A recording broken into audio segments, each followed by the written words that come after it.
எந்த நோயினாலும் எவ்வளவு பெரிய பிரச்சனையா இருந்தாலும் மீனாட்சியும் சுந்தரேஸ்வரரையும் மனசுல நீங்க நினைச்சுக்கிட்டு இந்த நாவுக்கரசர் பாடின ஒரு பதிகத்தை பாராயணம் பண்ணுங்க. ஒரு மருந்தாகி உள்ளாய், ஒரு மருந்தாகி உள்ளாய், உம்பரோடு உலகுக்கெல்லாம் பெருமருந்தாகி நின்றாய். இதை விட ஒரு மருந்தே உலகத்துல இல்லை.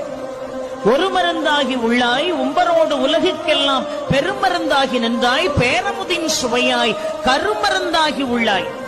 அடுத்த வார்த்தை ரொம்ப அழகாக சொன்னார் பாருங்க.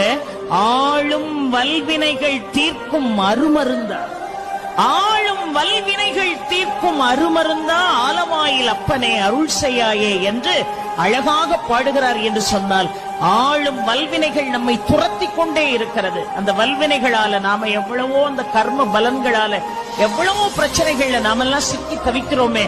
அந்த ஆளும் வல்வினைகள் தீர்க்கக்கூடிய அருமருந்தாக விளங்க